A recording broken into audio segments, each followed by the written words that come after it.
American scene, a vast panorama of changing patterns, fashioned by the skill and toil of planting and harvesting, the strength and power that dug riches out of the earth, the faith and courage that built huge mills and factories, the vision and initiative that built our railroads, setting the tempo, the strong, throbbing rhythm that is the pulse of a mighty nation. Today, forged out of a heritage of work and struggle, America is the living symbol of the miracle of modern production. Behind that miracle is a story, a distinguished and continuing chapter in the annals of American progress and prosperity. The story of the American railroad.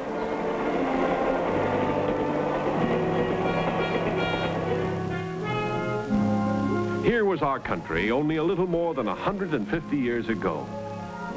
Vast in territory, rich in natural resources, a land where opportunity waited only for men to come and grasp it. But in all its myriad forms, opportunity lay fallow. Lacking was the one basic vitalizing factor: adequate transportation. Economic progress has always been geared to the development of efficient transportation. What good vast territories if people could not reach them? What value fertile farmlands if crops could not be delivered to important markets? How could industry take root and expand without dependable, low-cost means of transporting raw materials to factories and finished products to consumer markets?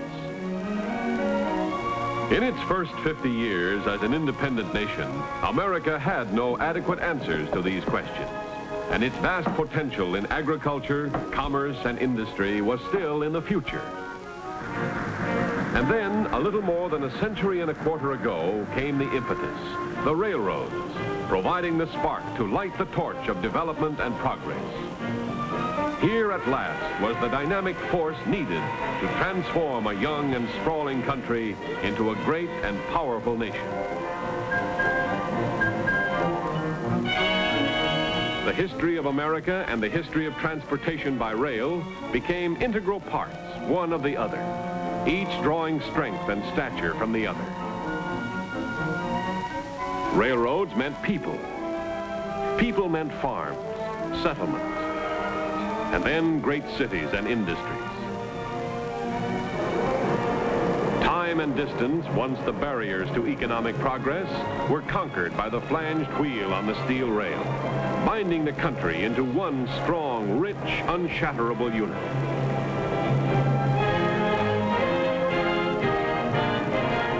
The vital function of railroads is to move anything, anywhere, anytime. To mills, markets, and ports, swiftly and safely at low cost, giving the nation's products meaning and value for both producer and consumer. Railroads are the common denominator of American industry. Agriculture, mining, manufacture, each in its own right, a great and vital industry, but each dependent on another basic industry, transportation by rail. The food we eat, the clothes we wear, the fuel we burn, the cars we drive, all depend at some stage of their production upon railroad services. Golden grains from the plains of the north and west, on every grocery shelf, on every table. Fruits and vegetables from the Pacific coast and the far south, delivered by railroad to arrive at destinations fresh as the day they were picked. Coal from Pennsylvania, from Kentucky, from the Virginias, Illinois, and a score of other states, transported to thousands of factories and millions of homes all over the land. Copper from the mines of Montana, Arizona, and Utah. Iron from the mines of Alabama and the great ranges at the head of Lake Superior. Lumber from the Northwest and the Deep South. Meat from the plains of the West. Cotton from Dixie. Oil from the mid-continent and the West Coast. The products of thousands of mills and factories moving in the mainstream of American life and industry. Moving at low cost, moving by railroad, keystone in the design of American business and prosperity. But America is more than wheat and coal and iron and steel. America is people, a dynamic people, always on the move, forever reaching out for new things to do, new places to go, new things to see. Every day of every season of the year, every night of every day, people planning, packing, arriving, and departing, enjoying the conveniences and comforts of the most modern design in streamlined trains. Accommodations which have been planned and provided to ensure the greatest in travel pleasure for a traveling America. All set to the familiar clicking of wheels. Music set to the rhythmic tempo of America on the move. To accommodate the nation's travelers, the American railroads are constantly at work building finer, faster, more modern trains. The last word in streamlined comfort and spaciousness. Today's passengers travel in cars which have been designed, built, and decorated to provide travel comfort, combining service and dependability with safety, speed, and economy. Today's trains are faster trains, smoother riding trains, more comfortable trains. These, the nation's railroads, offer to the traveling public for visits to families, for business trips, for holiday trips to the nation's great and widespread vacation lands.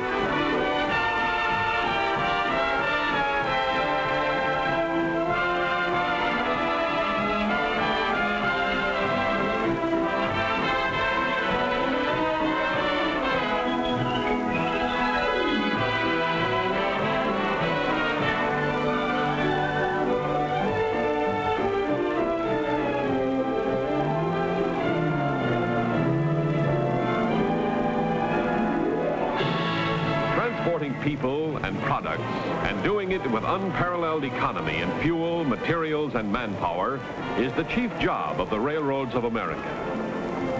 But the rail industry's importance to the national economy extends far beyond this primary function as a buyer of goods and services from other industries.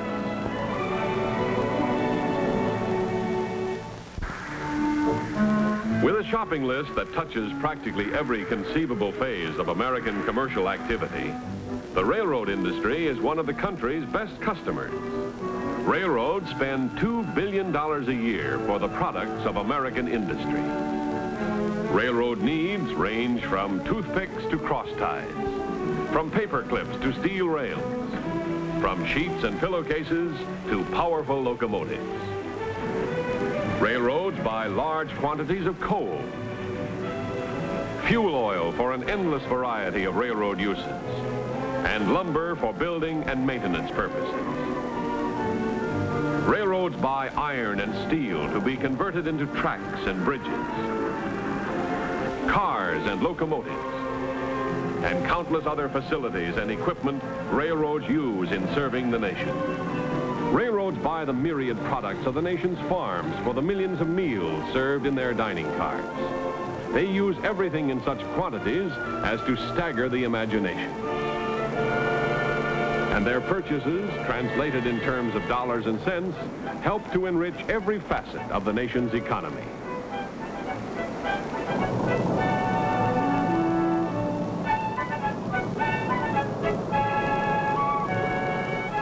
An essential factor in this expanding economy, railroads are constantly seeking and finding better means to improve the flow of commerce, to move passengers and goods with more safety, speed, comfort, and economy. An example of the forward progress of America's railroads is welded rail. Conventional 39-foot lengths are welded together to form continuous rail, eliminating joints to provide a smoother ride and greater economies in maintenance. And beneath the rail, giving it firmer, longer-lasting support, is improved road bed. Mechanical tools are taking the burden from the shoulders of the track gang, saving time, energy, and cost, doing more work better. Machines remove ties, and machines replace them in one operation. Machines line the track.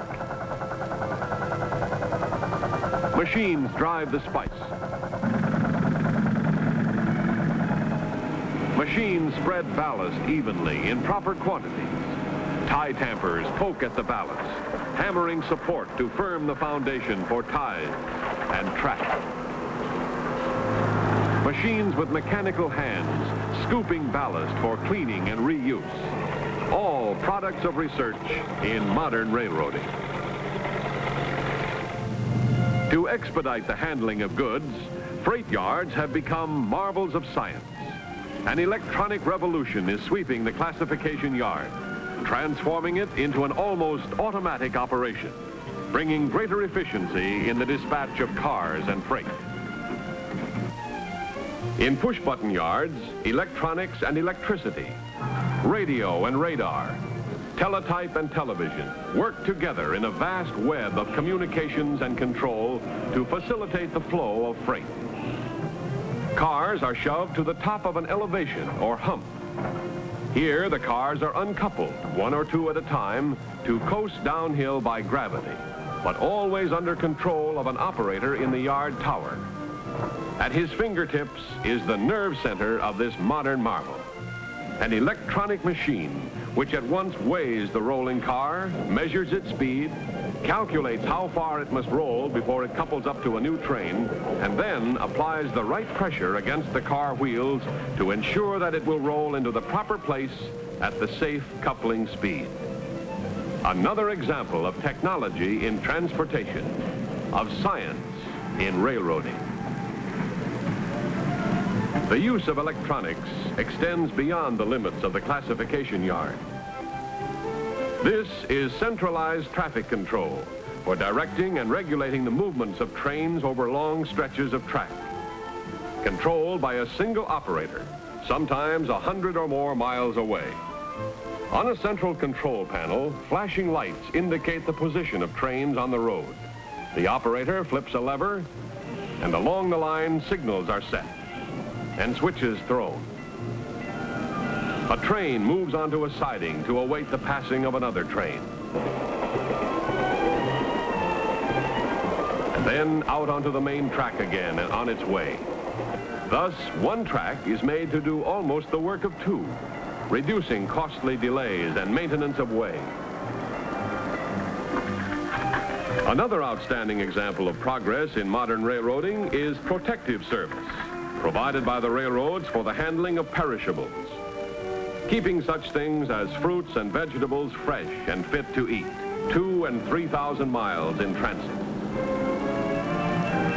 Today, perishable freight trains operate on schedules and at speeds once considered possible only for passenger traffic.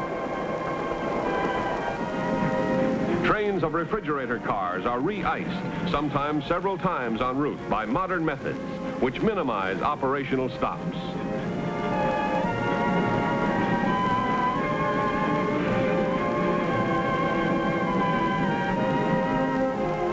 And again, the perishables are on their way to arrive at destinations fresh as the day they were picked. Here is an example of progress in the handling of freight. Piggyback, a fast-moving development that is helping to relieve congestion on intercity highways, moving truck trailers on railroad flat cars between terminals, providing door-to-door service for shippers and receivers not located on railroad trackage. These are but a few of the developments by which America's railroads keep pace with progress, constantly giving better performance and improved service at less cost, so that you can have the things you need when you need them, on time, in good condition, and without delay. The railroads of America were created by the investment of more than $30 billion, almost all of it the invested savings of American people. The money of millions of individuals put into the stocks and bonds of the nation's railroads, either directly or through the investments of savings banks, insurance companies, and other institutions which are the trustees of American savings. These savings have been utilized to acquire the cars and engines, to build shops and stations, to provide the railways, the tracks, bridges and signals, the yards, terminals, docks, and all the other essentials of railroad operations. Among the agencies performing general transportation services, the railroads are unique in that they provide all their own facilities. Not only the vehicles in which they move the nation's commerce, but also the roadways over which this commerce moves. Railroads not only build and maintain these ways at their own expense, they also pay taxes on them, as well as on their cars, locomotives, and other facilities. Most of the so-called taxes paid by other forms of commercial transportation are spent on the roadways and other facilities provided and maintained for their use. But railroad taxes are not used to furnish roadways and stations for railroad use. They go to help support the armed forces, the public health and safety, the general services of the government, even to help build and maintain the highways, the waterways, the airways, and the airports used by competitive forms of commercial transportation. So there you have the American railroads, created by the individual efforts, the pooled and invested savings of the American people. With justifiable pride in accomplishments of the past, accomplishments in peace no less than in war, the American railroads face forward to the future. They are ever at work on the job of self-improvement, in research laboratories, on tracks, in shops, in yards and terminals. From all the testing and trying and practical working experience come better things, better tracks, better cars and locomotives, better service, freight and passenger, provided only that the railroads have the opportunity to earn the money necessary to make these better things come true. The American people, their industry, their prosperity, their very existence as a nation depend in large measure on the effective services made possible by the flanged wheel on the steel rail.